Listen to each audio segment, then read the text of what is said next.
Morning. We have a quorum. Everybody, do you hear me? I want to know whether I'm coming through. Please, a show of hands. All right. We have a quorum. So I call to order the meeting of the panel on information technology and broadcasting.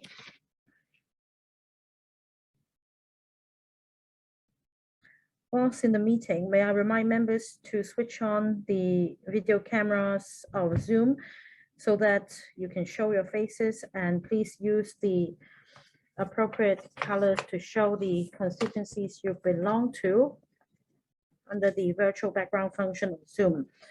The microphones will be controlled by our technician, and they will only be switched on upon my instruction. Members, if you want to speak, please indicate by using the raise hand feature in Zoom. We also have simultaneous interpretation service for this meeting. Please choose the appropriate language channel in Zoom.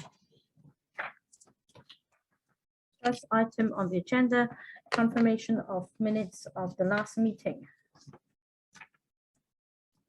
Because of COVID-19, we did not call for a meeting in March, and this is the 19th of April.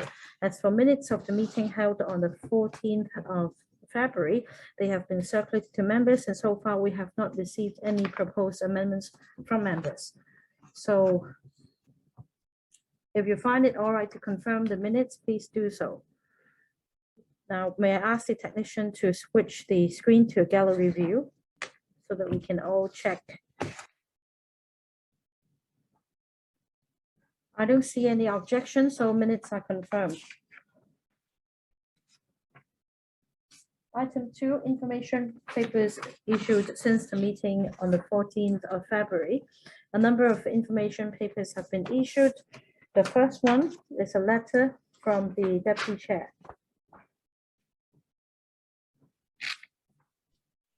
He proposes some items for discussion by our panel.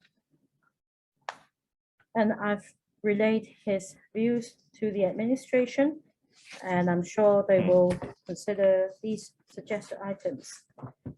In the third quarter of 2022, the administration also proposes to brief members on, say, mapping out a blueprint for information technology developments, as well as promoting IT development. So these matters will be discussed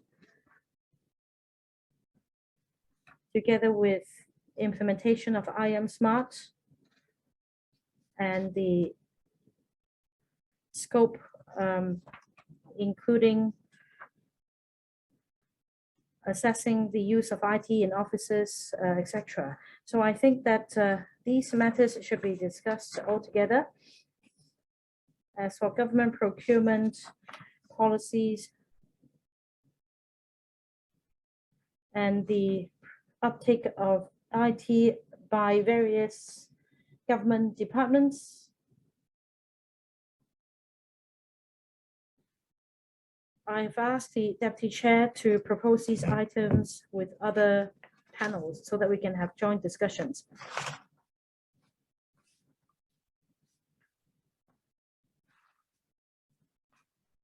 Dr. Kennedy Wong from the panel on commerce and industry also proposed to discuss digital economy and also how Hong Kong's digital economy could be integrated with that of the Greater Bay Area.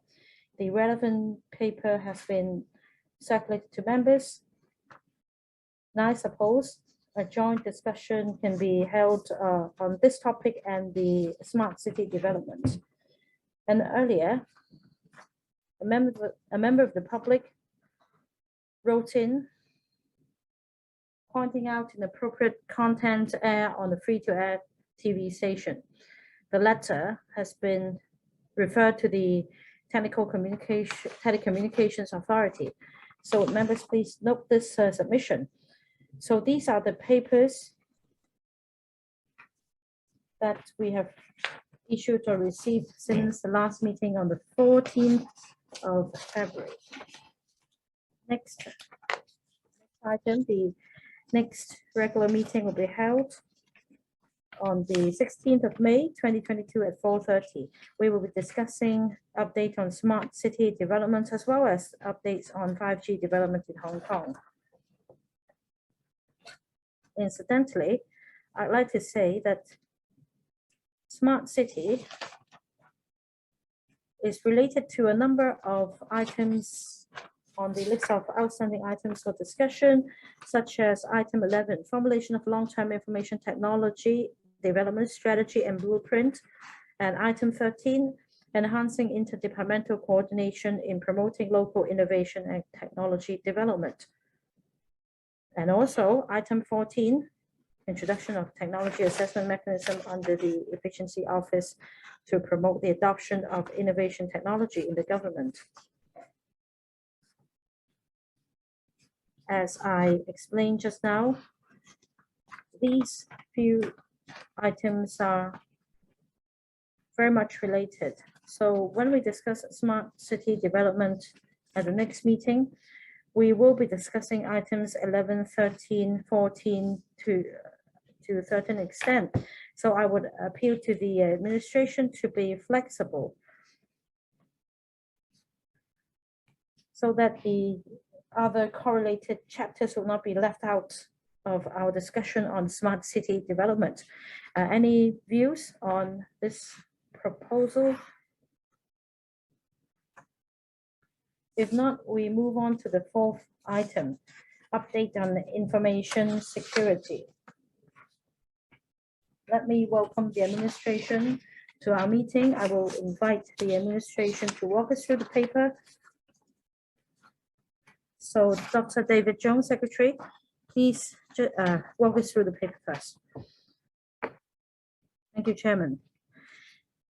In midst of the epidemic, the new normal accelerated digital transformation in various industries. While it brings new opportunities to the wider use of information technology, it also poses greater challenges to information security. We'd like to give an annual update to members on information security in Hong Kong and the latest progress of the government's work in this regard. In 2021, the Hong Kong Computer Emergency Response Team Coordination Center, or Hong Kong CERT, handled a total of 7,725 security incidents in 2021, representing a drop of approximately 7% from 2020. Phishing cases increased by 7%. 70% of them involved online shopping or online banking, whereas for botnet incidents, it decreased by about 16% when compared with that in 2020.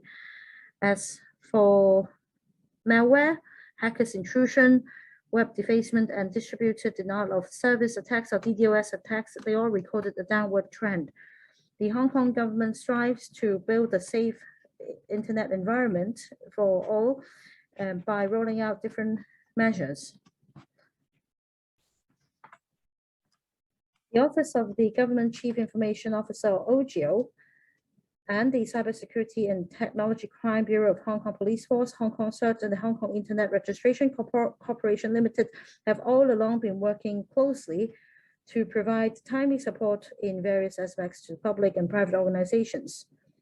For example, we have the technical voucher scheme to subsidize local enterprises in enhancing cybersecurity and information security.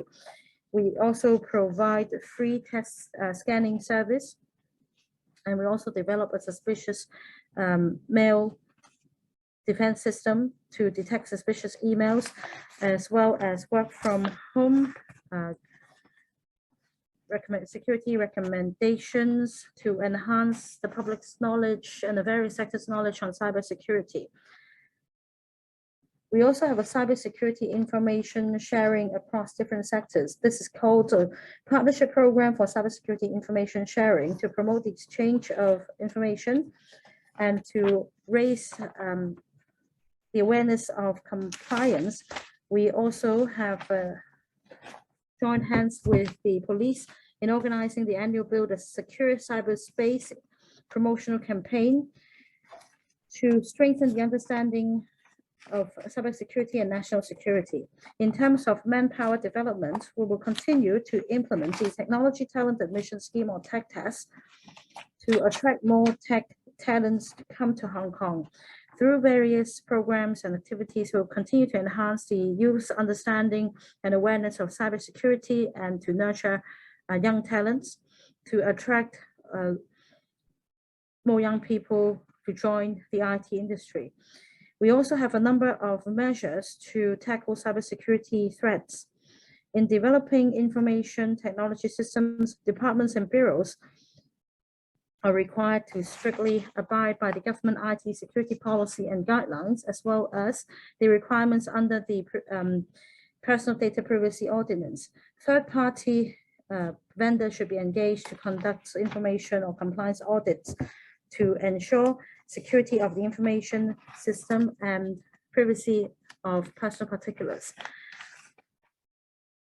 A management of information security should be set up so that in the event of an information security incident, this can be handled properly.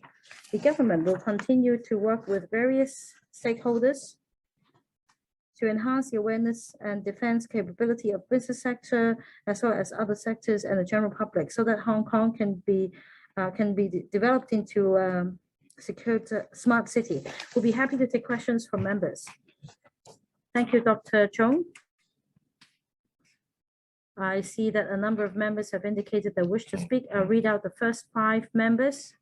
They'll speak in this order: Dr. Lo Wai Kwok, Mr. Ma Fung Kwok, Dr. Sun Dong, Mr. Lam Siu-lo, and Mr. Duncan CHIU.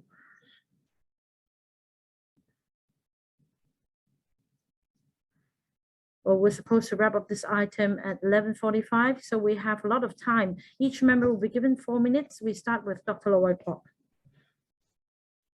Thank you, Chairman.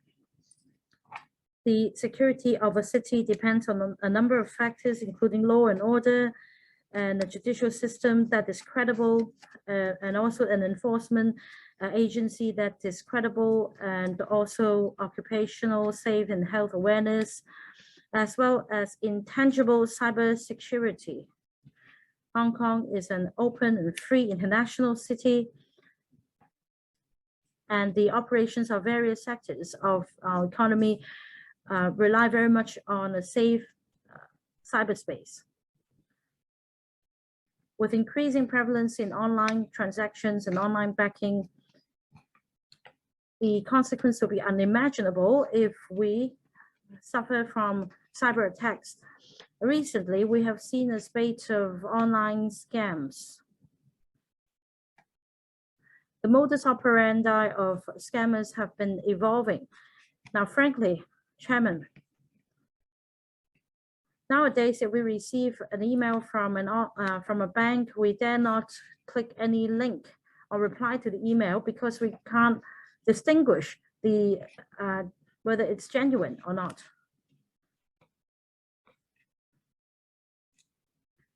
So, on the point of cybersecurity, legislative amendments should be implemented. There should be more resources deployed to draw up comprehensive strategy to tackle the matter. Of course, electoral members are concerned about legislative amendment. So I want to know, in terms of cybersecurity legislation, whether there is any progress.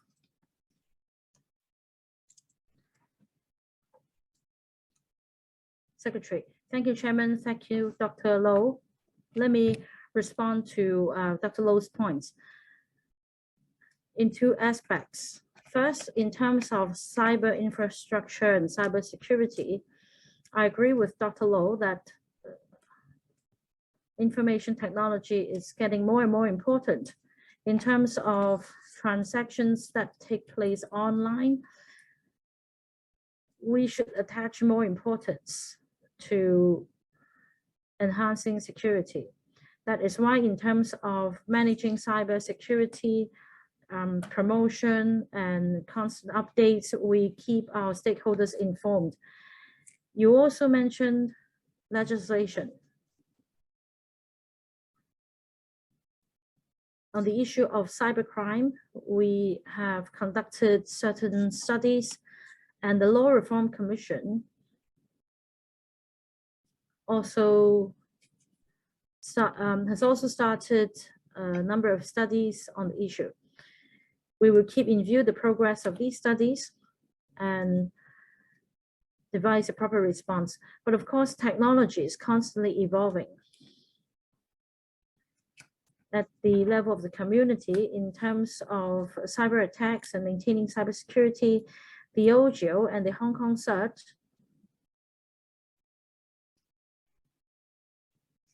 have disseminated information on defense against cyber attacks.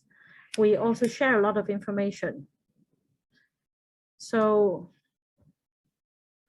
you may have noticed in my opening remarks that in the past year, the number of cyber attacks and other relevant issues have actually tapered off, but then we are not relaxing our efforts because we are part of the global network when it comes to the internet. So we'll continue to work with law enforcement agencies and our partners. In other words, we will take a more effective approach in enhancing our defense capability and maintaining the security of our cyber infrastructure. And meanwhile, we'll also review the enactment of legislation on information security. I hope that the LRC will examine the cybercrimes related legislation. How about you supplement in writing later so that to inform me of what the government has been doing in this regard? I believe that LegCo will support any future relevant amendments. So I look forward to the written supplement after the meeting. So can you do it, Dr. Chung? Dr. Lo, I'll let Ms. Charmaine Wang to supplement. How long would it take? About 2 minutes. Okay, please be quick. Oh, actually, Mr. Tony Wang. Well, Dr. Lo is talking about how do we strengthen existing legislations after the LRC committee review, and we will follow all the recommendations. But so far, we don't have a timetable. On the network infrastructure, and last year, policy address that it mentioned that we need to strengthen network security, which is related to national security. The Security Bureau has led us study on the preparation of relevant laws on cybersecurity, and the ITB and the OGCIO are following up. Well, we're making reference to the mainland and overseas legislations. So we can take by way of legislation to define a critical infrastructure operator on their liability to strengthen their protection. The ITB expects that there will be documents submitted to LegCo within this year for consultation and start preparation before legislation. For the second half of the year, the report will be ready. LegCo will definitely support to strengthen cybersecurity. Next, Mr. Ma Fung Kwok. Thank you, Chairman. I'd like to talk about the website security. According to a security report in Q4 last year, there were 595 hackers intrusion or web investment, an increase of 1/3 compared year on year. Well, a lot of the SMEs conducted online transactions or online promotion of their products is getting mainstream. The second page of the paper mentions And last year, over 3,800 SMEs websites were scanned for security loopholes. Up to 3,800 company web pages. After scanning, what is the proportion of problem web pages? Second, prevention is always better than cure. Especially we can help the SMEs to prevent web defacement. Well, 3,700 is not a big number. How do we encourage more companies to make use of this scanning service? Well, we have tens of thousands of SMEs. If a large percentage of those hope to get their web page scanned, can the center handle it? What is the maximum capacity? Secretary. Thank you, Mr. Ma.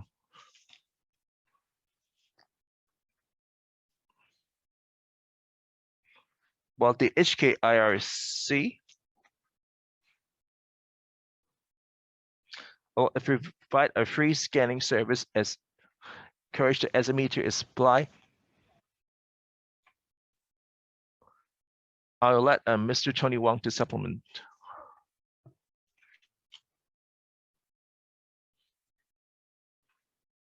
Well, the SMEs can apply to various schemes, for example, technology voucher, as well as the distance business program. We have allocated about 100 million Hong Kong dollars to SME to enhance the network security, including software and other upgrades.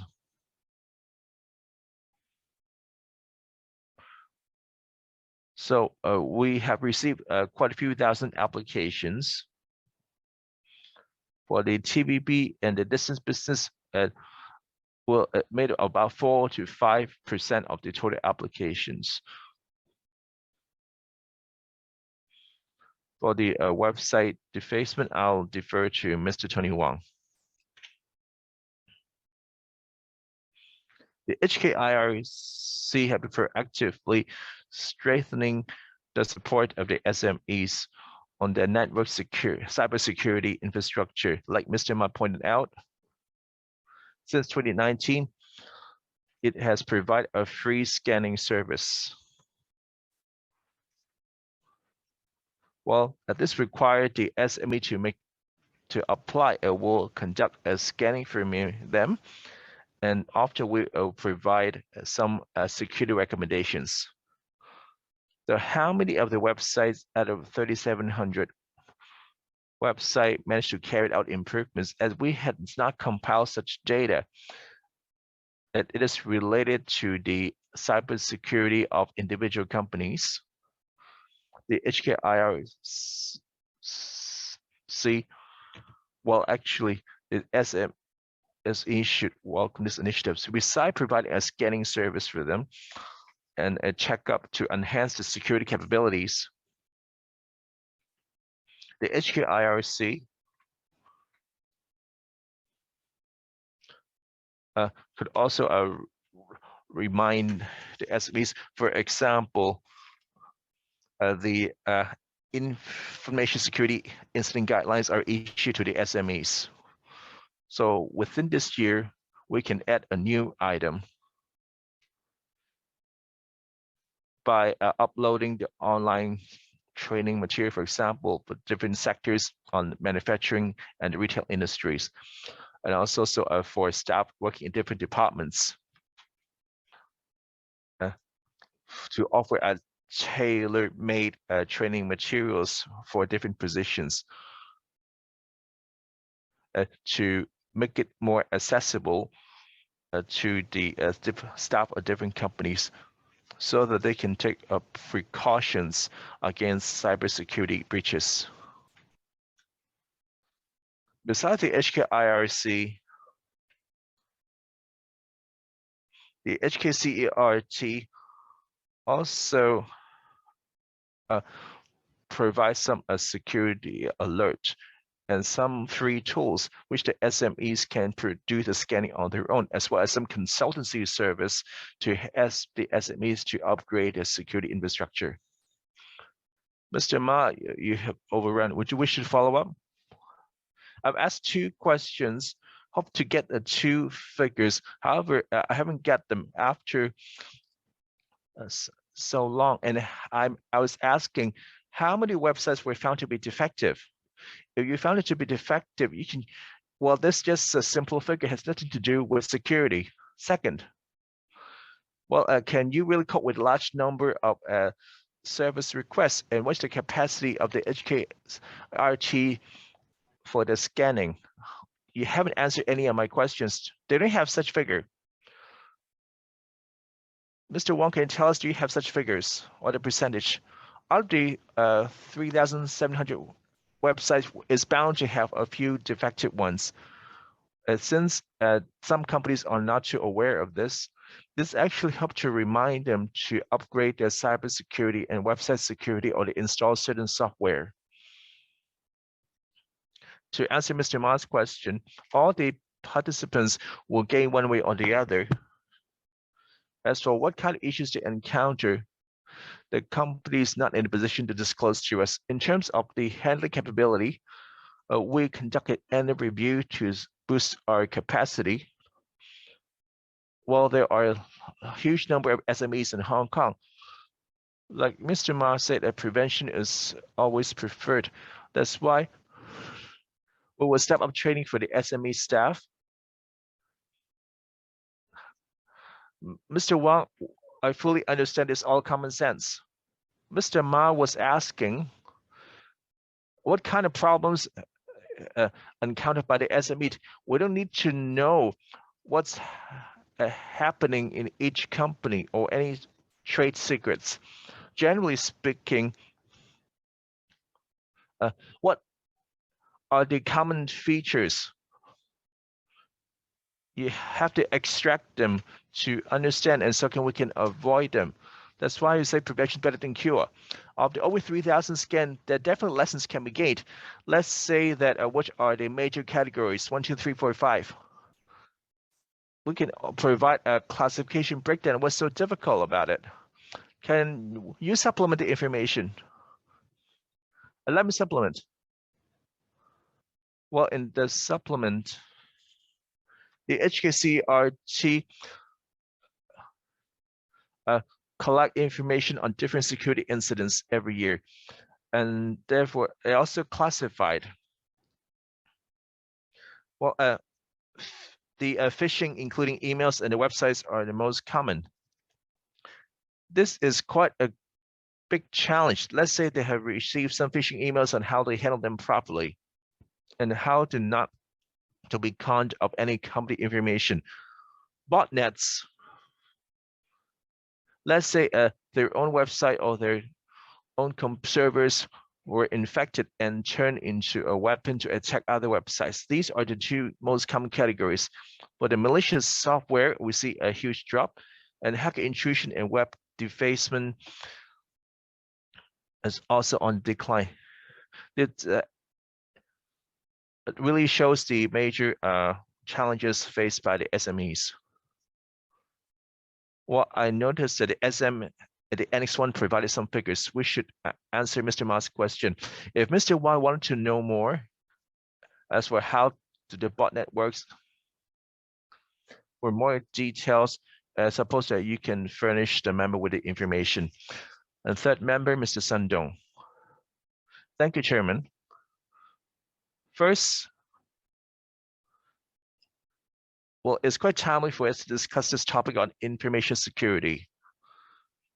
Information security should be linked to a city development and a national security key consideration. Well, for digital economy, digital governance, as well as disaster management, as well to cope with any potential regional conflicts and other major incidents, it should be playing every important role. A lot of the countries and regions has upgraded information security to a strategic level. Hong Kong should consider adjust our own strategy as well by developing information security to a matter of governance and whether it would obstruct the national security. How the government can consider expeditiously come with the overall planning of information security. Well, we can set an interdepartmental committee that on the same importance of the housing and transport. Big data database should be built for Hong Kong, and that will be subject to regulation. Right, Dr. Sundong made a comment, and I am in full support of his argument. So, Secretary, anything you'd like to say in response? Will you consider in a more holistic manner? Thank you, Member, for the comment. We understand the importance of developing a digital economy. You referred to the internet and digital economy, and earlier the Financial Secretary announced that a digital economy committee will be set up, and we will be actively participating in the process, and that is to draw up a strategy which will be an important pillar to supporting future economic development of Hong Kong. So this is very much related to economic development, and that it is important that we adopt information technology. It is very important for the future of Hong Kong. As for the legal aspect, I'll defer to Mr. Wong. As mentioned, the Law Reform Commission is now conducting a review on cybercrimes, and the Security Bureau earlier also started a study on regulating cyber security, and that is critical information infrastructure. In September last year, OGIL set up a partnership program, which is a cross-sector program for cybersecurity information sharing. We seek to provide a platform for exchange of cybersecurity information so that we can be sector-specific in sharing information about cyber attacks. And over 1,000 organizations have joined since the beginning of this year, covering a wide range of sectors, including finance, insurance, public utilities, transport, medical care, telecommunications, IT, and education. So we have a multifarious platform with experts' input as sectors put forward their questions, and they also shared information on tips to prevent cyber attacks. So we share information among different sectors, and we also enhance information sharing through this platform, and if necessary, we also make the information public. Next, Mr. Lam Siu-lo. Thank you, Chairman. Thank you, Undersecretary, for your presentation. I agree with Undersecretary that with technological advancements, we definitely face more daunting challenges in relation to cybersecurity. And nowadays, members of the public receive phone calls from fraudsters, such as, for example, for labor unions, once we change to another telephone number when a new term starts, members tend not to answer our phone calls because of the concern about possible scams. So naturally, it affects the operation of other enterprises as well. Now, I have 3 questions. First, according to the paper, intend to improve the situation by mounting education and publicity campaigns. Do you also take a proactive approach when it comes to monitoring, or do you take action quite passively to follow up on the public's complaints?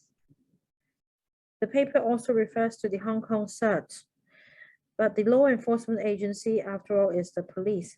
We have over 10,000 cases every year. I want to know whether you have sufficient manpower for investigation and follow-up, and whether a dedicated unit should be set up to tackle these crimes. The other point that's mentioned in the paper is that you're going to attach importance to grooming IT manpower, mostly by relying on the technology talent admission scheme. But not many applicants have come to Hong Kong under the scheme, and not all of them are engaged in the IT business. Some of them are in the R&D sector, or they may be startups. So are there other ways to groom talents? Isn't it time to draw up detailed plans to groom local talents in order to tackle the information technology challenges? Third point, earlier, the Registration and Electoral Office had an incident in which a colleague mistakenly leaked personal data. So are there guidelines on preventing data breach? Clear guidelines should be drawn up to prevent a repeat of such incidents. Secretary. Thank you, Chairman. Thank you, Mr. Lam.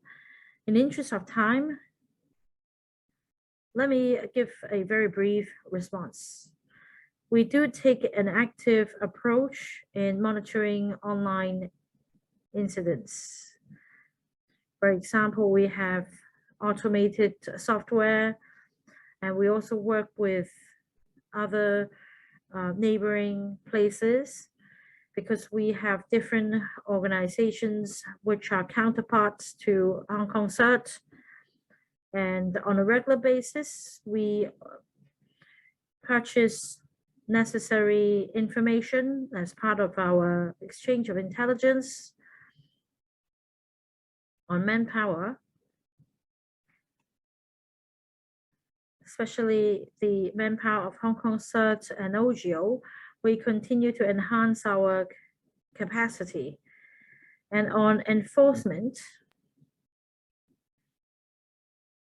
this organization has set up a unit on cybercrime.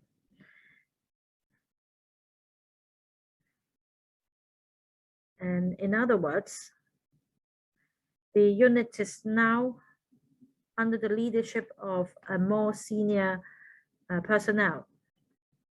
And on talents, indeed, through the scheme, we hope to attract outside talents to join us. Meanwhile, locally, we work with universities as well as VTC and other education institutions. Now, on information security, recently, we have endorsed certain programs and activities. For example, we're going to hold a competition,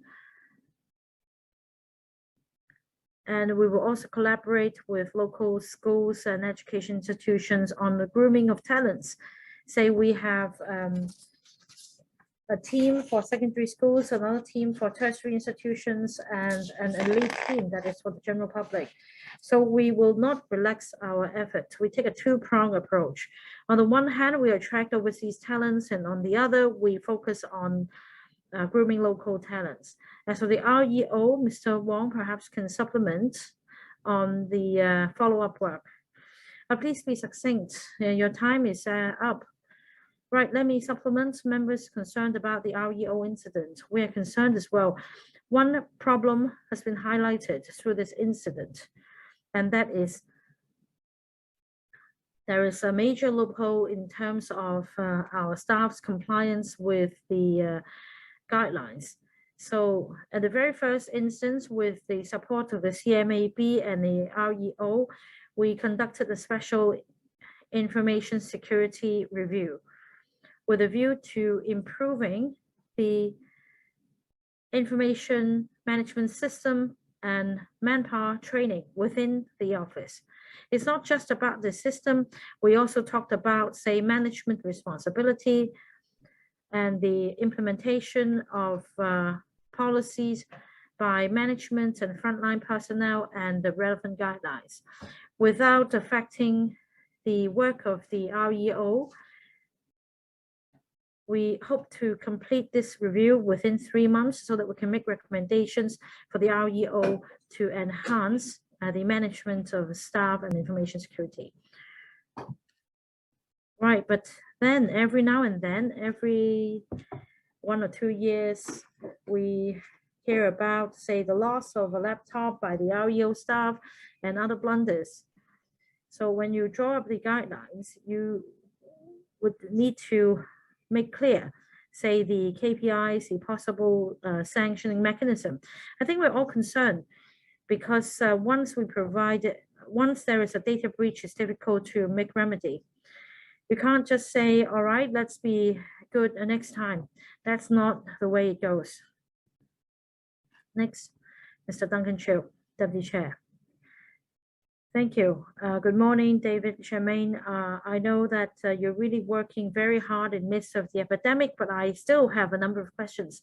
Mr. Lam Siu-lo asked a very valid question on grooming talents. It is very important when it comes to cybersecurity.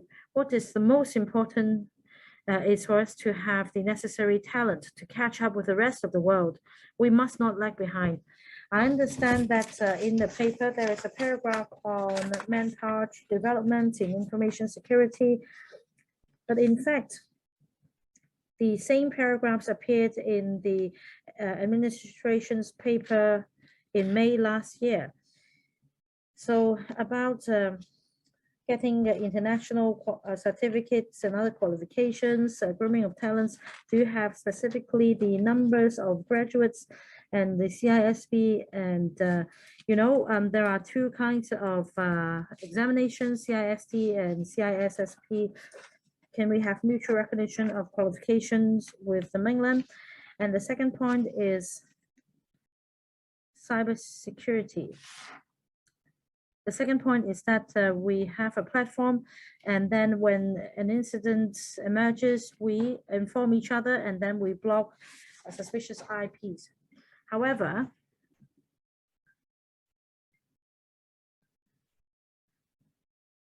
meanwhile, around the world, a predictive approach is taken.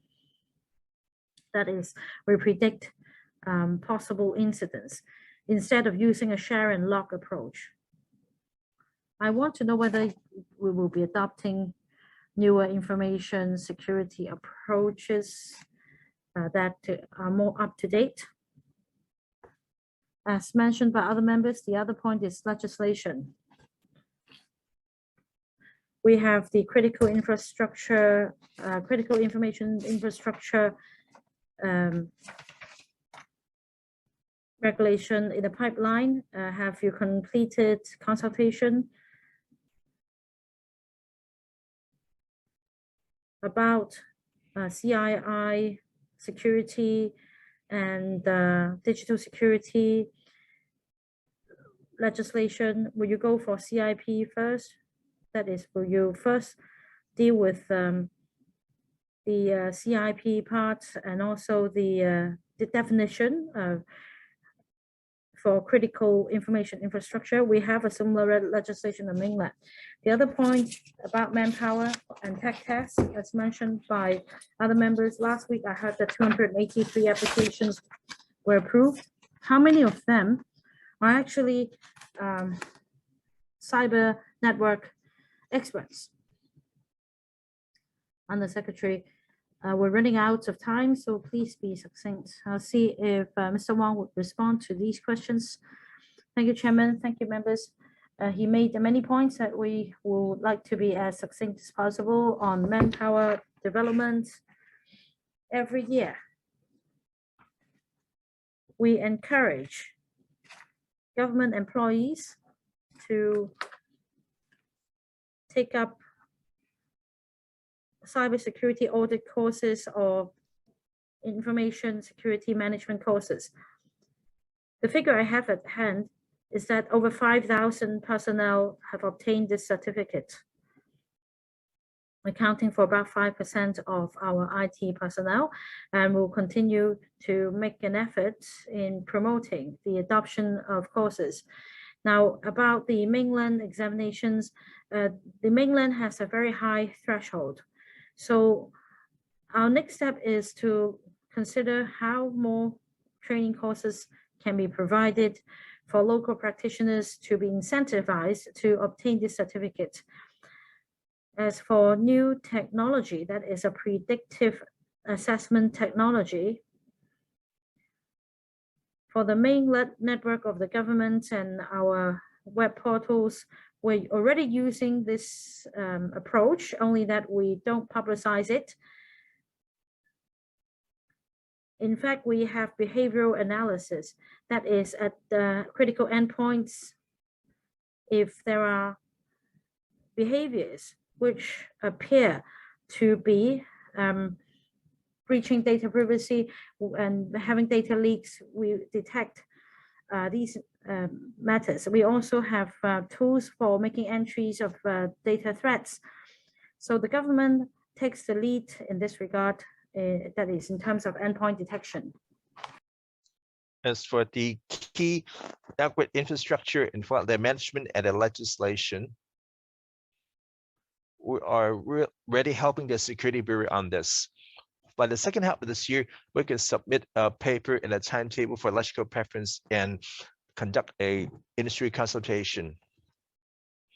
Well, including myself, there are 6 members in queue with just about 10 minutes left.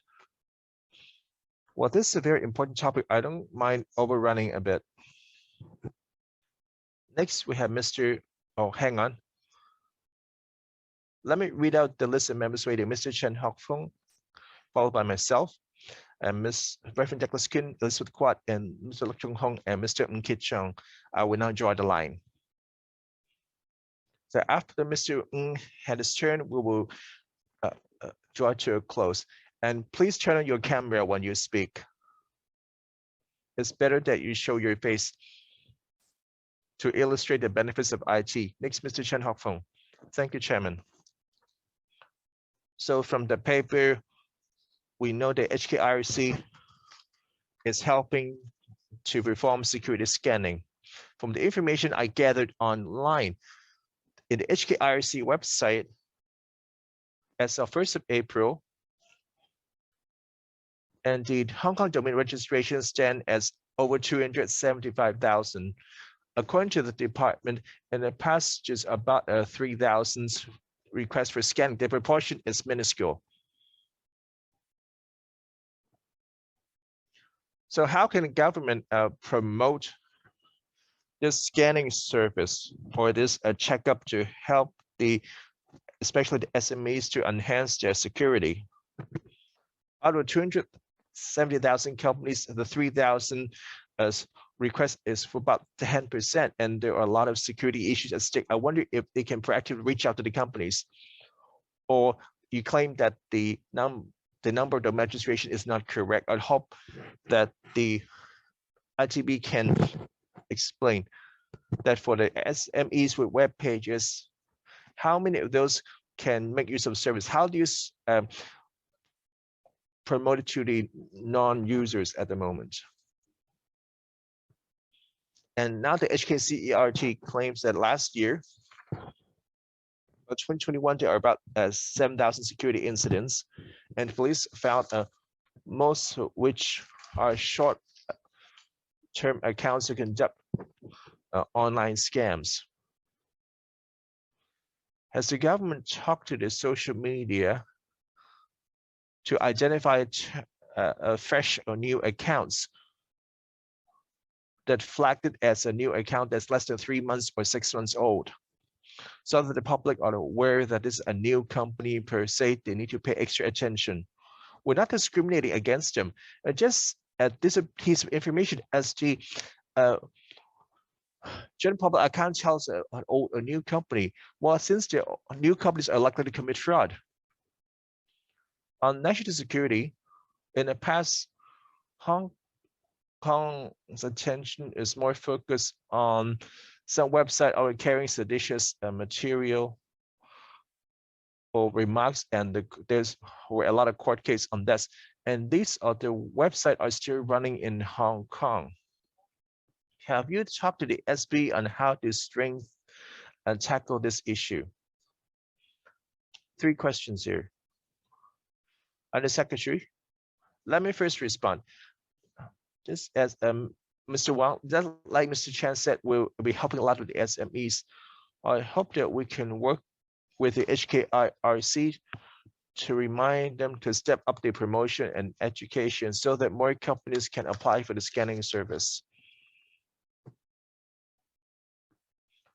As for the different websites, the HKIRC internally conduct some review out of the under 300,000 websites, whether there are some fake or phishing websites or with a suspicious web address.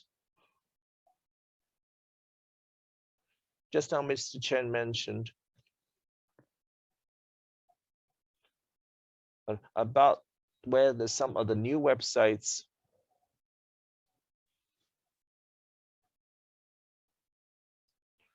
may provide a false information and so on. The police has done a lot on this. I hope that I can elaborate on how the police has proactively conduct online patrols and also run a few anti-scam websites, as well as the ADCC one-stop platform for the public browsing to let the public be aware of the common tactics. The OGCIO regularly work with the police on public education, especially we conduct school talks to educate the students and the teachers. But when the epidemic is in control, we will conduct more physical training to step up the public education. Now it's my turn. On network security, there are 2 levels. Well, today we talked about in the private sector on how to prevent fraud. Besides this level, well, we have a country work against country for any countries in bad relations relate to a crumbling of the cyber network security. It's just a piece of advice. In terms of IT, there are 2 things about network security at a higher level that we need to more knowledgeable about networks, national security. In terms of the operation software, our Harmony OS, we need to pay some attention. If necessary, we need to migrate from our current OS platforms and need to switch to Harmony. I wonder if Dr. Chung and Mr. Wang are familiar with it. Since we rely on you if necessary. However, if you just woke up and start reading about it, it will be too late. Well, it might sound dangerous. However, it is not a distant possibility. It could be coming to us anytime soon. Here's just 2 pieces of advice. You don't need to respond for now.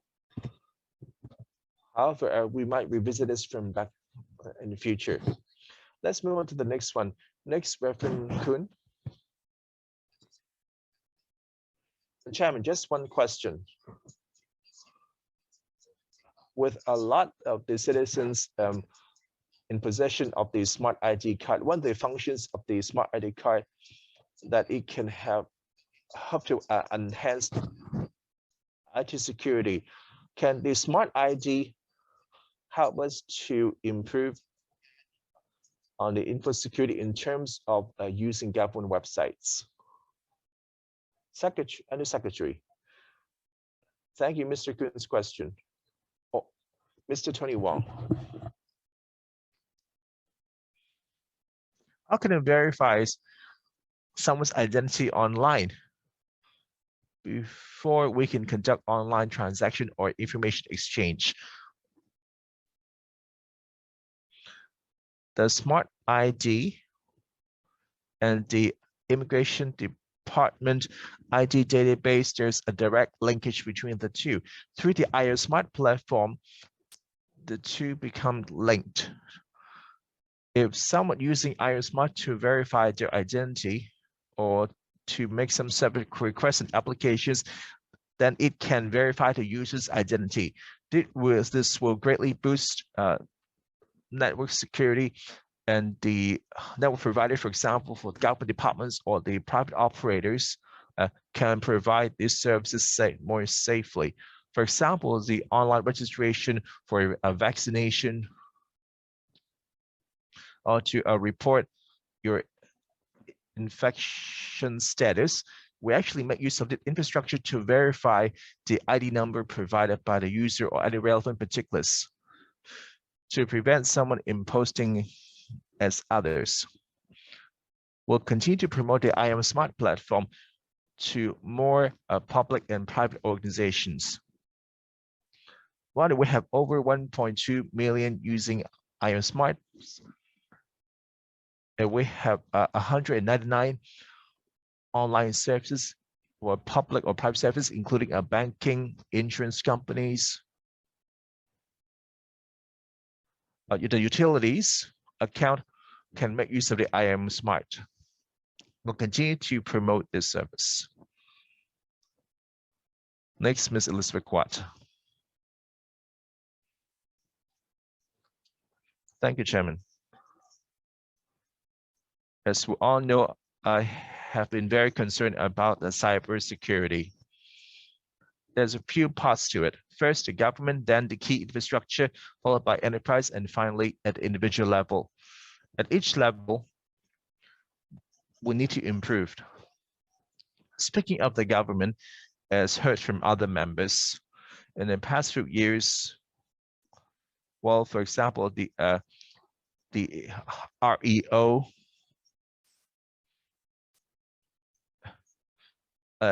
well, major incidents forget from them. For example, last year we lost the election registration data of 1,500 voters, and as well as the laptop theft. Well, after the theft, you promised a review, and yet you continue to lose voters' particulars. We found it bizarre and unacceptable. For other departments, you mentioned that you have conducted a compliance audit on them. After the audit,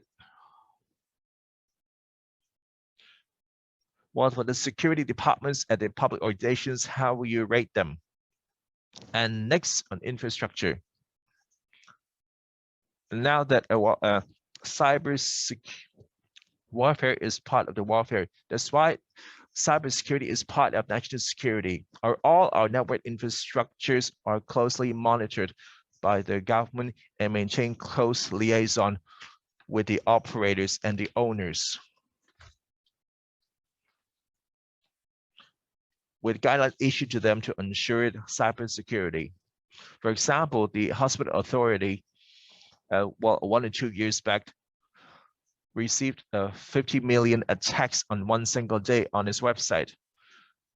As you notice that if anything happens, that our networks will be under attack, and the recent HA website and shutdown have affected the public.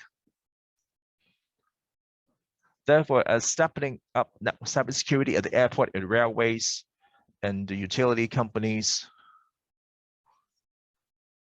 that is really important to maintain network security.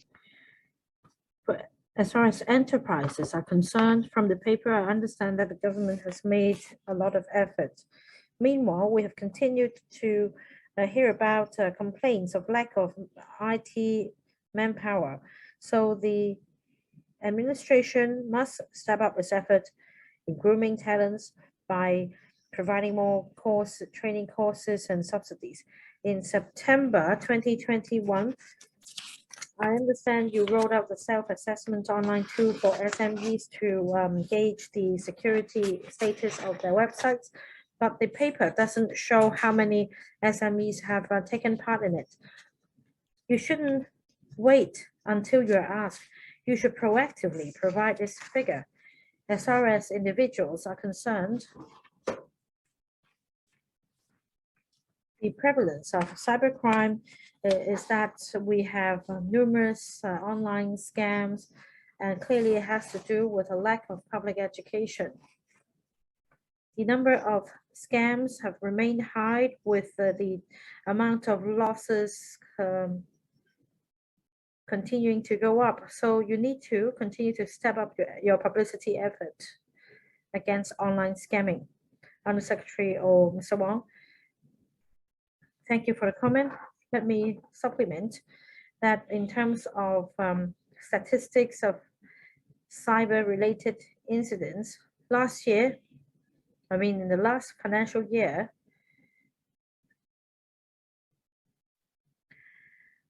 as far as the government is concerned, we received 4 information security incidents, including the data leak incident of the REO. Last year, we recorded 8 incidents. So that goes to show that internally, the government, comparing to the private sector, is already doing a good job. But of course, there is always room for improvement, such as human error, as we've seen in the REO incident. The officer was authorized to carry out certain duties, and yet there was a breach. And that is why we are very concerned about the review. It's not just about reviewing the hardware, it's also about changing the management culture. And that the information should be useful for other departments. For example, the REO should monitor the endpoints and see whether there are suspicious data activities. As we explained just now, this is a preventive strategy. I thank Ms. Quat for her reminder. And as we replied before, we are actively following up on practices in other countries, including the mainland, on the CII-related policies and the relevant laws and regulations so as to step up regulation of critical infrastructures and information systems. We also have CIIs operated not by the government, but by private enterprises, and we need to give them support. And we agree strongly with Ms. Quat's point on enhancing public education. That is why the Hong Kong Police Force and the Hong Kong CERT will join hands and mount regular publicity campaigns. Meanwhile, we also have additional resources for schools. We believe we should, or as far as education is concerned, we should start young. We believe we should raise the awareness of primary and secondary students as well. So we have funding for primary and secondary schools to enhance students' awareness. Activities will be held. Right, online assessment tool, he hasn't answered me the number of SMEs taking part in it. We have a figure that is over 130, but then that depends on the SMEs taking the initiative to join us. In the future, we will work with the Hong Kong CERT and see how we can enhance our publicity effort. But how much have you spent? If you spent a lot on the online assessment tool and only 100 SMEs or so join, that is a waste of resources. After you develop this tool, you should make sure this is adopted extensively by SMEs. Right, I will talk to the center because we don't have additional resources for the online assessment tool. The resources come from the center. As a reminder for SMEs to stay vigilant. Right, I said that I already drew a line, but we have Mr. Michael Look, Mr. Johnny Ng, and Mr. Chen Kin-po. So I think Mr. Chen Kin-po will be the last to speak for the item. Mr. Michael Look. 4 minutes, questions and answers included. Thank you, Chairman. A simple question. First, it's actually a comment. Many members have commented that information security is an essential element of national security. In the future, in light of the complex situation, we should include this element in our IT procurement so that for hardware and software manufactured by our motherland, additional scores should be awarded. Although we do not have evidence of prevalent attacks via backdoors of software developed by other countries, this is actually the excuse taken up by the United States in attacking Huawei. I'm not talking about retaliation, still we should be prepared. So products manufactured by enterprises from the mainland should be given additional marks, because at the moment, I understand that we basically rely on overseas software and hardware, and if there is something wrong with the supply chain, then the outcome will be catastrophic. Next point, I understand from paragraphs 30 and 31 of the paper, some 2,000 government officials took part in the training programs, but we have 119,000 civil servants and several 10,000 contract staff. This is such a small percentage.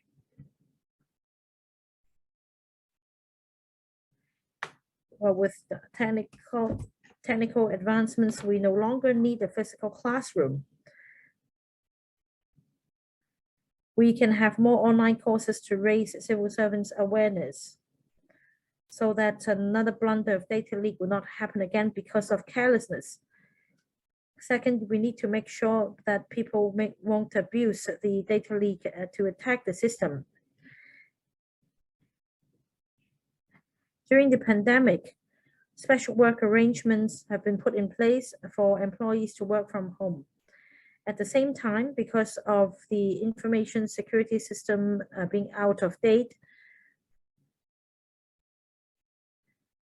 sensitive or confidential information cannot be handled remotely. Unlike banks, banks need to handle sensitive client data as well.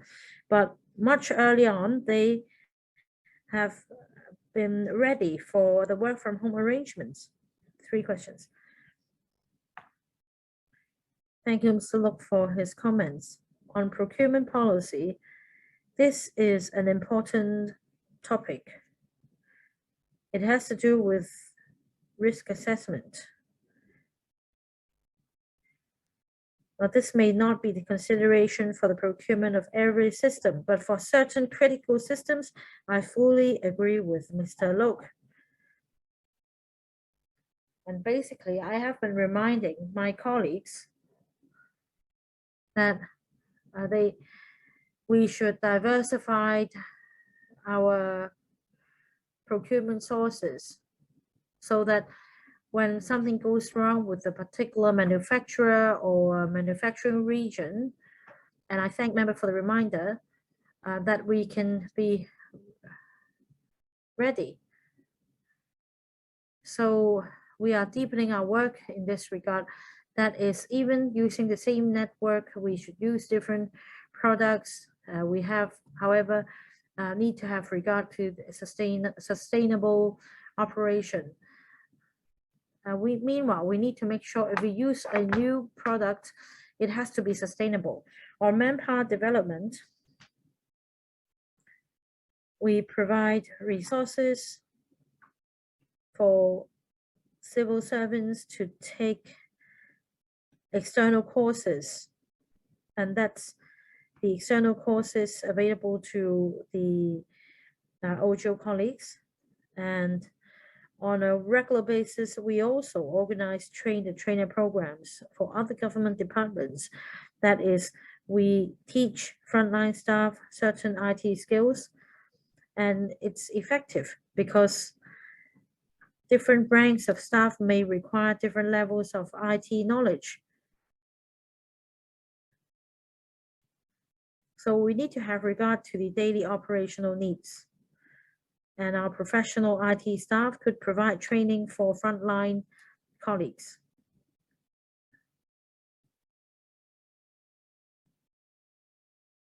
Now for outsourcing, there is the established requirement that if information security is of relevance, certain qualification will be required. This is one way of attracting talent. And this is also one way to incentivize people to take these courses. As for work from home, I want to give this example. The REO, under the work from home arrangements, we have helped civil servants get up. For example, under the work from home arrangement for REO, 300 laptops have been provided for colleagues. And these laptops have been checked by our department. And we also only allow VPN connections in order to enhance information security. Next, Mr. Johnny Ng. Thank you, Chairman. Secretary, Deputy Head. In fact, my questions have been covered by other members. That is, whether the software currently used by the government will be subject to foreign forces interference. I understand from the 14th five-year plan that we should strive to use open source software. I want to know whether the government has any plan to follow suit. The next point is about information security. It is related to national security. At the moment, we have some deep hacking technology that affects coding. I want to know whether you have any measures to raise the public's awareness. Thank you, Mr. Ng, for his reminder. The 14th five-year plan refers to the open source software. And in fact, as far as the government's procurement policy is concerned, our topmost priority is that the procured items should suit our needs. And if need be, we also procure open source software. As for the relationship between open source software and cybersecurity, we will see how we can include this in our procurement strategy. But we need to emphasize that we must not only procure open source software, because it affects the flexibility of our procurement work, and it also affects the after-sales support. So I'm afraid we cannot only rely on open source software. However, we also give stronger consideration to national security. And for deep fake technology, our office has a dedicated unit. That is the dedicated unit on cyber security. On a regular basis, we review different technologies, and if need be, we will set up a pilot in our main network, say predictive analysis solution. We have introduced this technology in our network. And if the department deems this technology to be suitable, this can be adopted. Last member, Mr. Chen Kin-po.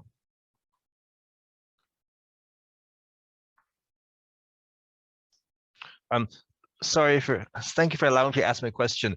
The police last year had detected 16,000 technology crimes and 25% increase from 2020, especially on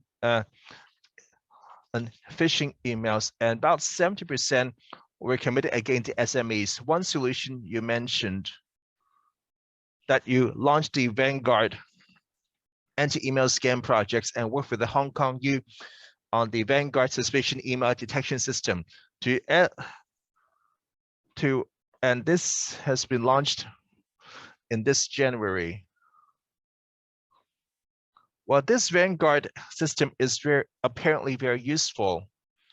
What promotion plans do you have in the offering, and what is the take-up rate, and how many SMEs are using the eGuard, and what is the market reception, and any enhancement based on the feedback and market response? Thank you, Mr. Chen. For the eGuard launch at the beginning this year, so far we have over 13,000 SMEs using it.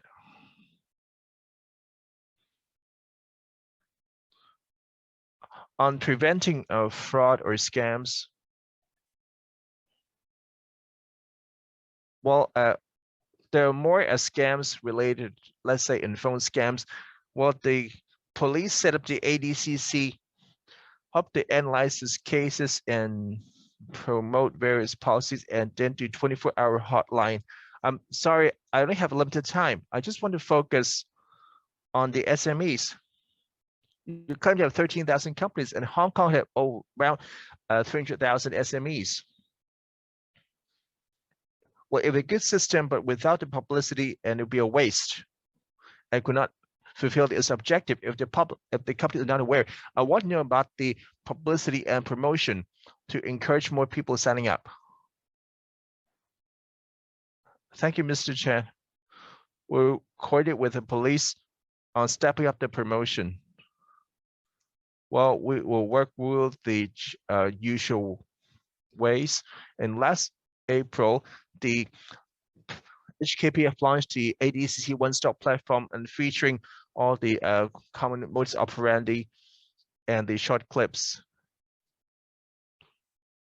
For example, we arrange school talks and competitions to arouse the public interest.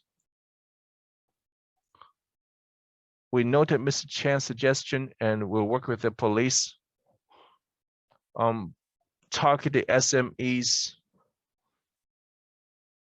so that they will benefit from the initiatives. That's all I want to know. Thank you. Excellent.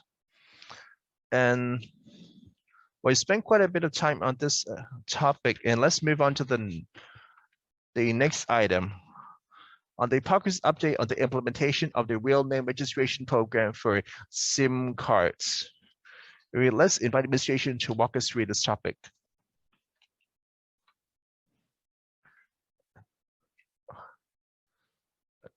Myself and the Communications Authority team are glad to provide an update on the real name registration of SIM cards.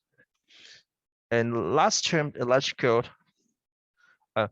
passed the telecommunications amendment bill and introduction of the real name registration, and it has started since the last 1st of September. The progress has been smooth. I suppose that it has been in line with our expectations, including at the phase 1, that all the service providers had completed their system preparations. We've also conducted testing with most of them complied with the new regulations. And from 1st of March, we have entered a new phase. That all the new SIM cards will require a registration. From now till 2023, 23rd of February, we will apply it to users in phases, and by next February, that all the SIM cards must register.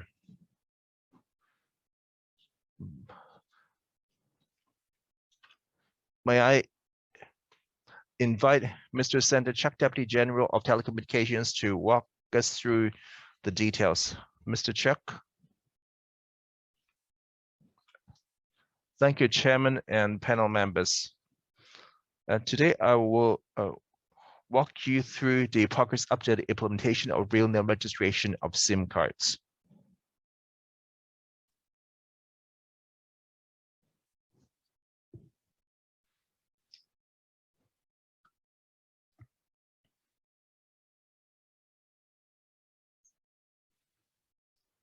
As of 28th of February 2022,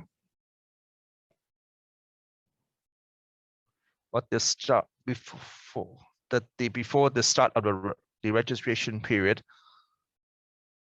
there were about 25 million SIM cards, about 9.4 million of those are on monthly plan. And since the service operator have registered the user's particulars, and therefore they're not affected by this new registration program. And there are about 60 million prepaid SIM cards. In the past, the operator does not register the user particulars. Thus, these cards need to be registered within the registration period. And phase 1 ran from 1st of September 2021 to February 28 this year. During this period, the telecom operators must comply with the regulations and the OFCA guidelines to complete the relevant system upgrades. And phase 2 runs from 1st of March to 23rd of February next year. Within this registration period, all the newly sold SIM cards must complete real name registration before activation. For the monthly plans, unless they switched operators or issued a new number, otherwise they don't need to register again. For the prepaid SIM cards, before the end of the registration period, they must complete the real name registration. Otherwise, after 23rd of February next year, these cards will be deactivated. For the information required, usually the basic particulars. For the personal users, they need to submit their name in Chinese and English, ID document number, date of birth, and ID document copy. For the corporate users, need to submit the name of the company, the business registration, a copy of their business registration certificate, as well as the details of the responsible person designated. The regulations also stipulated that each individual user can register at most 10 SIM cards. For individual, company users, each responsible person can register 25 SIM cards. After the implementation, the OFCA and the government has been closely liaising with the operators. to ensure the smooth implementation. For example, regular liaison meetings to discuss specific implementation arrangements for the registration program, and to explore possible ways to expedite the completion of real name registration by the prepaid SIM card users before the deadline. The Office of the Communications Authority, as of before the 1st of March, has completed the examination of registration system and procedures of all the operators and arranged demonstration and testing of such system to ensure compliance with the CA's guidelines.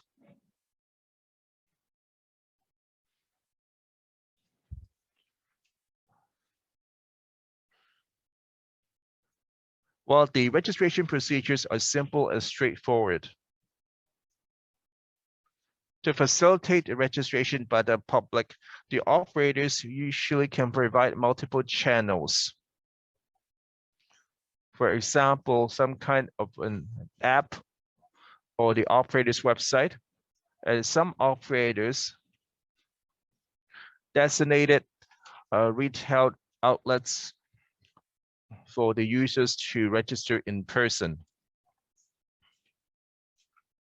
And based on the OFCA guidelines, we request the telecom operators within the period would make use of the SMS and other methods to remind the SIM card users to and issue no less than 5 reminders. This reminder should contain the mobile number, the name of the operator, and the registration website to facilitate registration.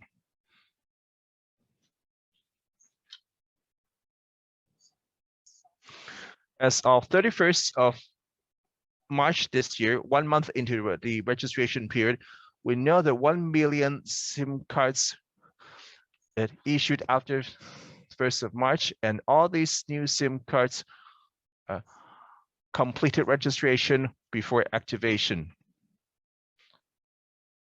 And for this, 400,000 of those completed registration.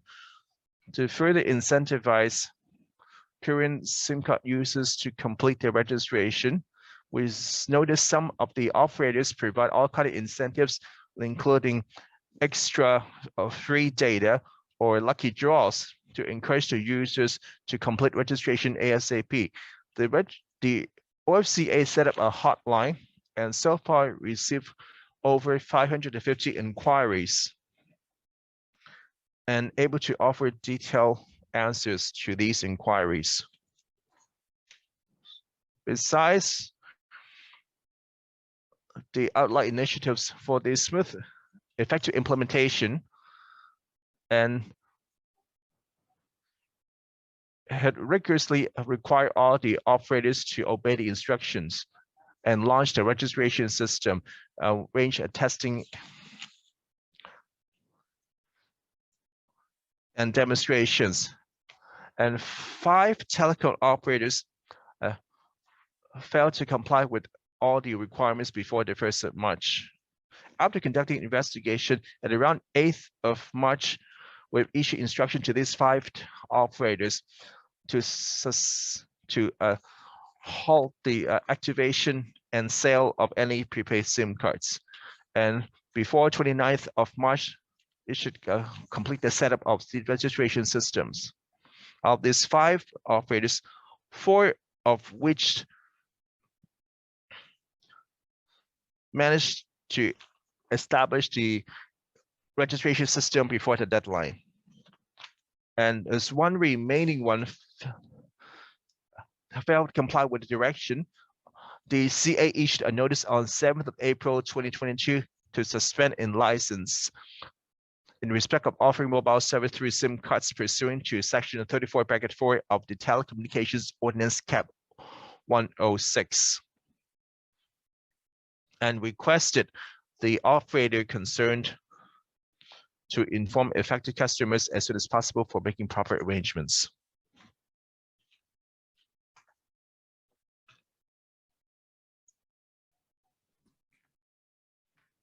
After has been monitoring the market and conducting enforcement action, including a number of inspections at the retail outlets such as telecommunications outlets and convenience stores, supermarkets, to ensure compliance with the latest law. We also check the real name register of the telecommunications operators to ensure proper keeping of the personal data records. We'll continue to do the same to ensure compliance of the regulation by telecommunications operators. To enhance the public's understanding of the real name registration program, starting from the 7th of February through various channels, the government has been disseminating information by issuing press releases, broadcasting APIs on TVs, radios, and preparing and distributing leaflets in different languages. And a thematic website was also set up by AFCA to disseminate information on real name registration program. The government also understands that there are needy groups in the community, such as the elderly, that may need special assistance in order to complete real name registration as required by the law. As such, we collaborate with different government departments, including the Post, the Hong Kong Post. Dedicated service counters will be set up at suitable post offices to provide registration service for users. Meanwhile, the government also meets with different welfare organization representatives to explore suitable support services for needy users, such as the elderly. There will be distribution of publicity materials, holding of talks, and assisting individual users to complete the real name registration. We also liaise closely with the telecommunications operators to urge them to provide more incentives to encourage users to complete the real name registration early. And we've also appealed to them to enhance the registration channels as far as practicable, such as retail outlets or customer service hotlines, to assist users to complete the registration. Thank you, Mr. Check. I don't think many members are interested in asking you more about your work. I suppose members are confident in your good work, but I'd like to ask this question. 63% of the prepaid SIM cards have not been registered, and from 2021 to now, some 400,000 PPS cards have been registered under the real name registration program.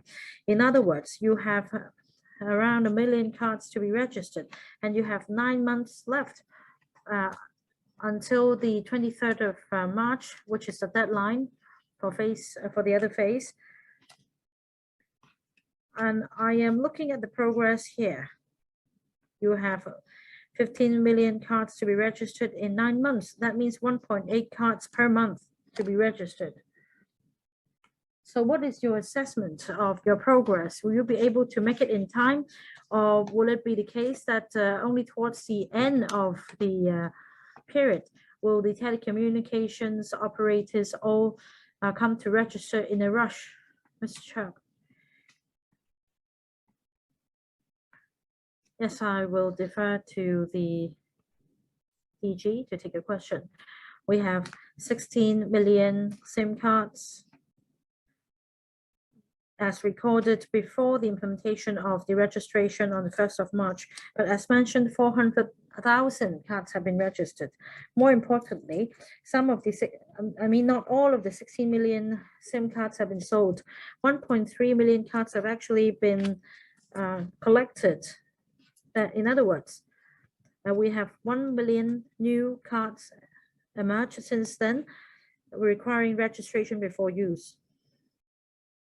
So to sum up, we have some 14 million SIM cards. And doing the math, we have 14.3 million SIM cards outstanding.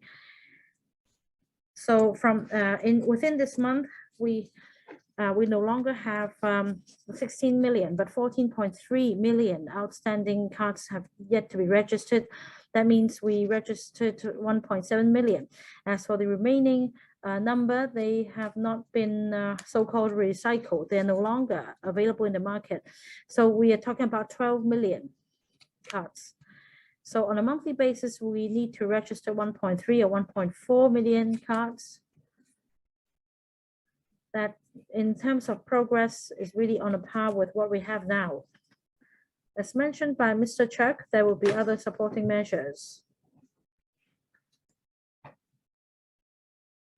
And indeed, in the initial period, members of the public may not have high awareness, but meanwhile, we continue to send SMS messages to existing users, 5 at least, to remind them to get registered in the coming months.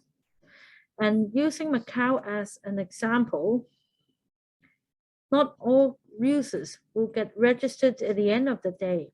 They may have a number of cards at the moment, but after real name registration program is implemented, they may give up on some cards that they don't frequently use. They may only register the fewer number. So not all 16 million cards may be registered. We don't target 100% registration rate. And so far, the current progress is as expected. We have 4 members who would like to ask questions. Let me read out their names. Ms. Elizabeth Kwat, Mr. Duncan CHIU, Mr. LAM Siu-lo, and Mr. Lam Siu-lo. And one more, Ms. Nixie Lam, right. We start with Ms. Elizabeth Kwat. Thank you, Chairman. I've always supported real name registration program for SIM cards, and so far the implementation of the program has been smooth. Keep up the good work. Chairman, I have another question. Has the government considered a real name registration for mobile phones? I understand for telecommunications operators, if you subscribe a plan, you need to provide a real name for registration. I want to know if the government understands the situation regarding real name registration of mobile phones, because in the mainland, they're able to implement the health code system rather expeditiously and effectively, because in many cities in the mainland, even mobile phones require real name registration. And that in the event of a major epidemic outbreak or major incident, they have the real name registration system, which allows them to conduct contact tracing and case investigation. Although we have real name registration for SIM cards, not all SIM cards are covered. Let's say if you have a burner card, if you don't have a burner card, but if you have a burner phone, has the government considered a real name registration for mobile phones? Well, I think Ms. Kwat's question really relates to our real name registration program. If fully implemented, I believe the program will be able to address the concerns raised by Ms. Kwat. Close to 40% of mobile phones will be operating on a real name basis, because you're required to provide your real name and address for registration. Before that, you can have the so-called burner cards accounting for 60% of all SIM cards. And after amending the legislation last year, all the so-called burner PPS SIM cards are required to be registered on a real name basis progressively. That means after the 23rd of February next year, all mobile phones in use in Hong Kong will be subject to real name registration.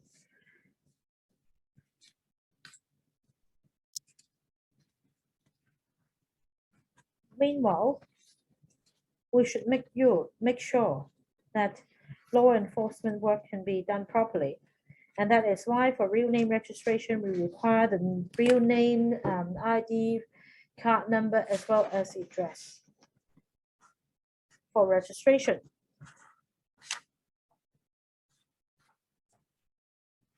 So I think that's really the point raised by Ms. Kwok. No, Secretary, it's different.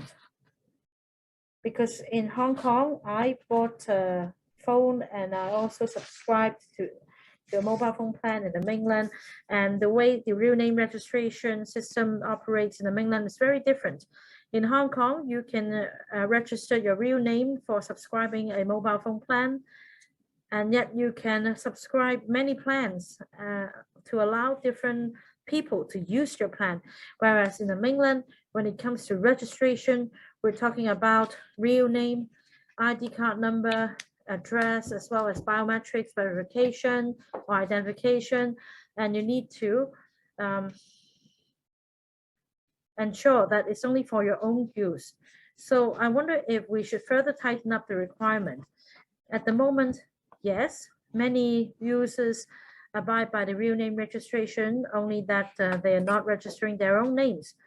Well, I think with Kwok's point, this goes far beyond this program. In other words, you cannot lend your mobile phone to a family member or a stranger. So this requirement is far stricter than the real name registration program after amending the legislation last year. For real name registration program, we seek to address the loophole of not being able to track down perpetrators who use a mobile phone to commit crime. But from what you said, it seems that nobody else can use your mobile phone. And for biometric identification, as you put it, last year, our view, as mentioned, our view is that your Hong Kong ID card entails important information. And for corporate users, they may subscribe different SIM cards or used by different staff, and hence we require particulars to be provided. After consultation, we understand that by providing such information, it would be sufficient for law enforcement work and tracing. Mr. Duncan CHIU. Just very briefly, our sector gave our support during consultation of the real name registration program. It should be effective in plugging loopholes. And I've consulted my sector again since the implementation on the 1st of March, the progress has been smooth. But then for telecommunications operators, they are subject to quite hefty requirements. They're required to make daily reportings and the keeping of data. I want to know whether you can streamline these requirements. Next point, can you share with us irregularities, such as borrowing somebody else's ID card to make registration? I'll defer to Mr. Leung to take your question. Thank you, Mr. CHIU, for your questions. Now, you mentioned regulatory requirements requiring operators to report certain statistics. This is just the beginning of the transitional period, and we're quite concerned about overall compliance and the general public's compliance with the registration program. And that is why we do require these figures. Meanwhile, we understand that manual entry of data may be necessary, or at least programming may be needed.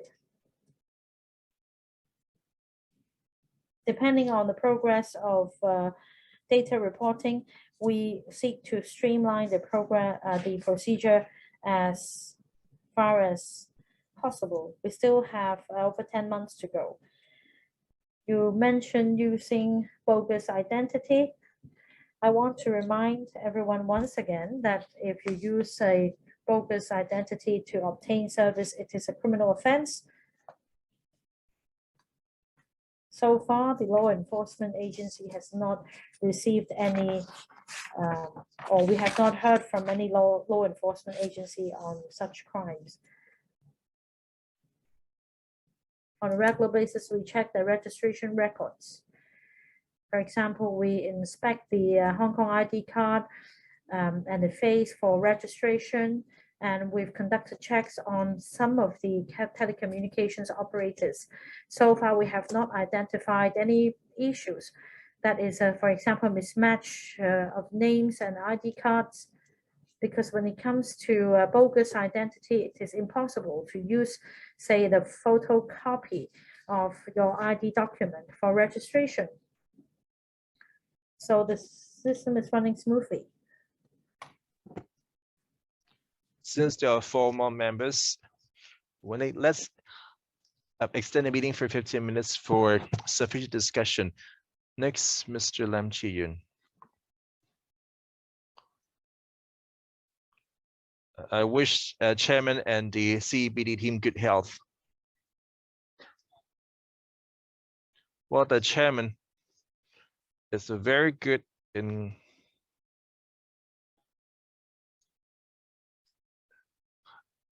figuring out the number of people needing to switch to winner registrations. So I can skip my first question.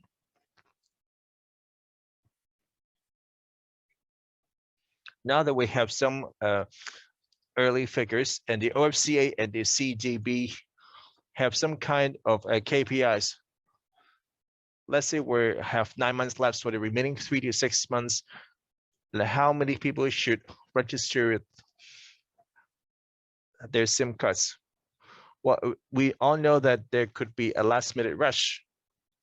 With the last 1 or 2 months, there could be a few million SIM cards, or according to the chairman, there could be 10 million of users rushing to register their SIM cards. And how do you cope with this spike in traffic? I wonder, do you have set up any KPIs, and how do you cope with the final rush? And second, don't you mind for the deactivated SIM cards? I'm worried that the elderly and disadvantaged users, for those I know, they probably don't know they need to register, and they pop up when they run out of credit or going to the shops to do so. Maybe by then they would discover they might lost their number due to no registration. The CDB and the OFCA have been liaising with the social welfare agencies to making compassionate arrangements. Well, by then, if there's a pandemic, what can we do? What if they really need their phones? I hope that we can put some mind into it so that those need to be taken care of can arrange their registration in time. Well, my colleague touched on this in my opening remark, especially on publicity and targeting the needy groups. We're taking this into account of what Mr. Lam. I'll see if Mr. Leung or would like to supplement. While we've been liaising with our operators, what the progress of the real registration may not be even. Well, by 16 million divided in so many months, there are probably 4 to 5 million per month. We have asked about the operators' handling capacity. By the current progress, well, we expect more registration at a later stage. Since the registration is very straightforward, so long you have an ID card and an internet connection or with an app, and well, usually the website can capture the ID card details within a very short time by just taking a photo. Therefore, it will not spend too much time or resources. Therefore, there should not be any technical bottlenecks. Let's say some of the elderly had their SIM card deactivated, I outlined the support measures by working with the social welfare agencies. What if the numbers are deactivated? I will talk to the operators on this. For the Macau's example, after registration, there's still a suspension period will allow the SIM cards to be activated again. Well, basically to actually allow this card to be deactivated again after registration. So this discretionary arrangement for the operators. While I say that there's a 1-year registration period, I hope that the public can complete the registration within this time. That's our prime objective. All right. Next, Mr. Lam Siu-lo. Thank you, Chairman. I have 2 pieces of opinion and question. Just Mr. Lam had a good point. A lot of the elderly are using these SIM cards. Since they tend to use very little data and they don't need to be tied up in a contract for 2 years. Well, for the fifth wave, not a lot of elderly completed by registration for now. The paper mentioned that a lot of the support measures. I hope that these measures can be sustained till next year, until the end of the registration period, to facilitate the elderly to register. Second, well, the regulations mainly target the local telecom operators. That some of the foreign SIM cards are beyond the scope of regulations. Some of the bad elements may exploit this loophole to commit crimes in Hong Kong. Or let's say some of the foreigners arrived in Hong Kong and activated 10 cards. However, they will sell them at a profit to the locals. And these foreigners actually left Hong Kong after activating the SIM cards. Well, with this kind of scenario not covered by the new regulations, if so, then can we work with the relevant departments in other countries and regions to keep this in view, to see if this would deteriorate and so on? Secretary, I'll let the PS to take the question. For the elderly and disadvantaged that I've outlined on support measures in the paper for the past month of the pandemic, we may not able to kickstart the publicity campaign. We plan to enlist the post office for physical registration. If the elderly could not use an app or don't know how to use an app, they can actually visit the post office. The social welfare agencies devote most of the time on fighting the pandemic, and some of the state bus hope that they will reinstate a lot of activities. A lot of the social workers can help the elderly buy the SIM cards, and in this case, it also helped them registered as well. For the foreign SIM cards, let's say we can use a roaming. Let's say we use the same SIM cards to other countries, to Macau, to Japan, by using our own SIM card without restriction. And the regulations will only regulate the local telecom operators issue SIM cards, whether within the loophole. Our law enforcement agency observed that if someone are using this roaming SIM cards to commit crimes, there's still some way to talk to the foreign LEAs to obtain the user's particulars. For the tourists coming Hong Kong to buy SIM cards, the validity is usually quite short. If they intend on committing crimes, the cost and the effort will be a lot more complicated than using burnout SIM cards. And the LEAs can catch the criminals. Therefore, we deem the risk as manageable. All right. Next, Mr. Lam Lam, Ms. Lam Lam. Thank you, Chairman. While the real name registration program for SIM card is to prevent crimes as to detect cyber crimes. Therefore, I support this very strongly. At the same time, there are a lot of phone scams coming from outside the territory by using the VoIP technology or certain programs imposing as Hong Kong numbers.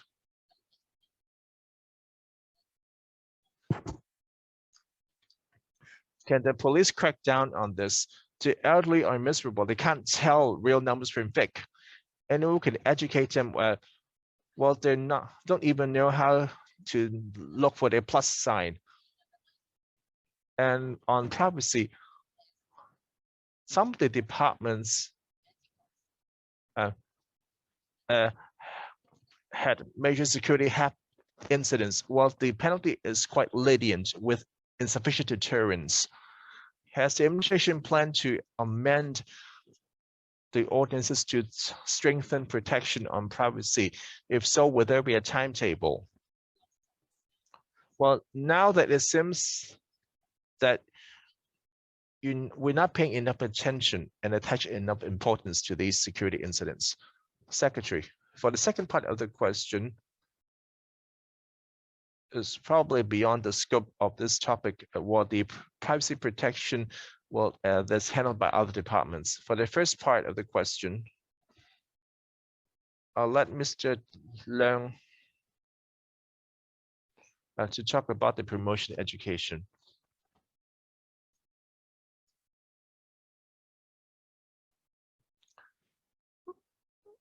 For the call or scam coming from Hong Kong, we have been liaising with the operators and requesting them that for the calls coming to Hong Kong should add a plus sign, even if they can pretend to be a local 8-digit number, or even with the 852 country code, we can still add a plus sign at the front. In our publicity material on the APIs, we remind the public they should look for the plus sign. If there's a plus sign, even though they could be speaking in Cantonese or claiming to be a local organization, that this call is definitely not coming from Hong Kong. And we should pay extra attention. In any case, we stated in our APIs, well, we should not provide personal information to strangers over the phone. If any inquiries, please call the organization directly instead of providing information and to this scam calls. We will step up the education. Well, would you only rely on education publicity instead of any other methods? For the calls coming from outside Hong Kong, most of them should be legitimate ones. Well, just because it's coming outside of Hong Kong, we need to. It's not that we are blocking all the calls from other countries. However, most scams are committed this way. Can we be more proactive? Let's say if it's a number verified to be scam, can we just really block these numbers or alert the public? There are some apps to screen blacklisted numbers so that the call will be intercepted without reaching the user. Well, the phone number changes all the time. Well, the scammers use different numbers every time. This is a cat mouse game. By adding more numbers onto the Kuma call app, and yet there are numbers popping up all the time. The public need to be careful. If you see the plus sign, you can either not pick it up. If you don't know that any foreign calls are unlikely, even if you pick it up, you should not provide any personal information. That's our advice. All right. Mr. Lam, I'd like to follow on Ms. Lam's question. You know that those plus 852 are from far away. So you are asking the public to be extra vigilant or to download call blocking apps to eliminate any scams or nuisance. Well, for this 8552 call,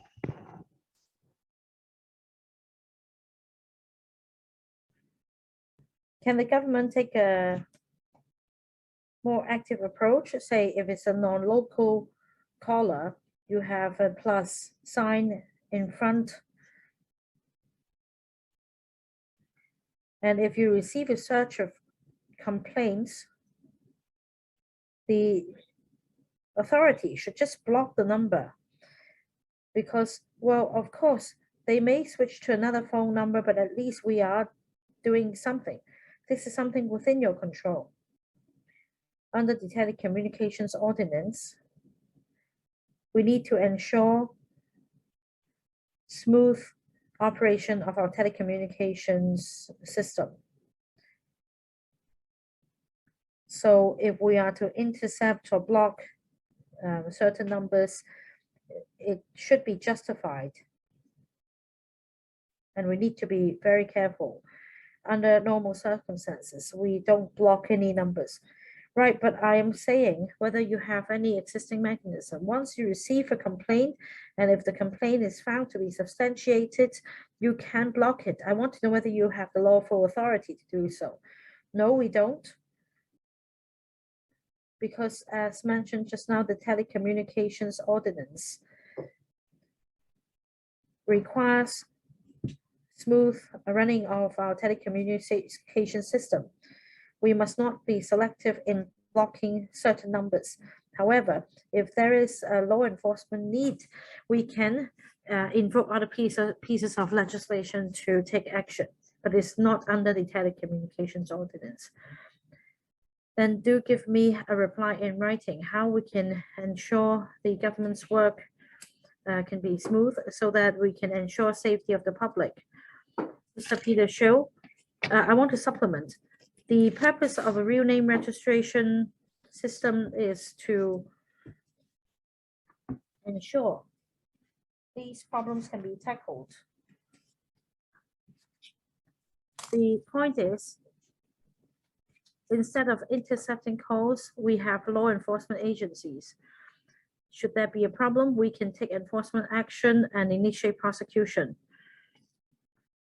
This has always been the work arrangement between the police and the OFCA.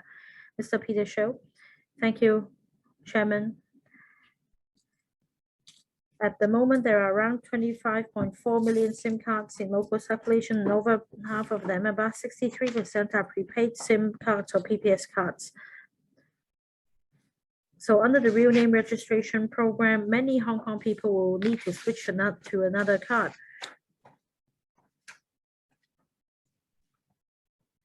The real name registration program is worthy of our support as it can suppress crime. And many companies would issue SIM cards for use by their staff. The government earlier revised this proposal after consultation. I haven't heard any major concerns expressed by the business sector, including increase in costs. Now, without prepaid SIM cards, users may be required to sign up for a 24-month subscription plan. Indeed, I understand that some operators offer longer contracts, but I do have a SIM card without any subscription, as I don't prefer a long contract. It's just a matter of market principle. You may opt for a longer plan for a cheaper price.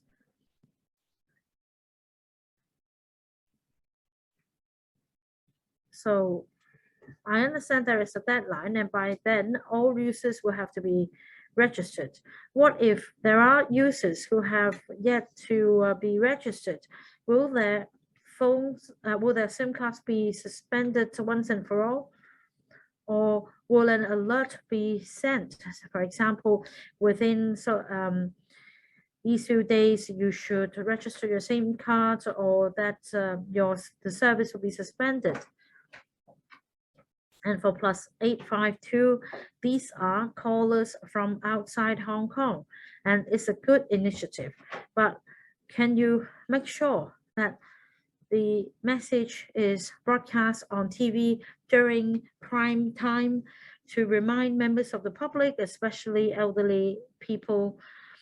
Or perhaps you should put up posters at elderly centers and to never take these calls because it's very likely these are fake callers. Secretary. Well, Mr. Siu asked a question, but I suppose he answered his own question. I'd like to take this opportunity to thank Mr. Peter Siu and other members. Last year, when we consulted or amended the legislation to introduce real name registration program for SIM cards, we had the support of the sector. For commerce and the industry sectors in particular, I understand there is a need for them to use one-off prepaid SIM cards. So I agree with Mr. Peter Siu that after the real name registration system, we are not putting a stop to all these prepaid SIM cards. For corporate users, they can register up to 25 cards. Apart from personal communication, there are practical uses for the commerce and industry sector, industrial sector. I'll defer to the DG. As I briefly mentioned just now, at least 5 reminders will be issued via SMS to users, and towards the end of this month, we will be issuing another round of alerts again to remind them to get registered before the deadline. We plan to complete the real name registration within 360 days. But for various reasons, perhaps it has simply slipped the minds of the users, and that we may grant discretion. And by that, I mean the service will still be suspended until the user has been registered again. And the service disruption is inevitable. So we're reminding users to get registered in time. As for APIs, and +852, there are message alerts. We do have APIs, but we will strive for more to be added. Yes, do make use of RTHK to disseminate information. We don't have other questions, right? We have covered everything. Item 6, any other business? Nothing under AOB, right? Then the meeting's adjourned. Thank you.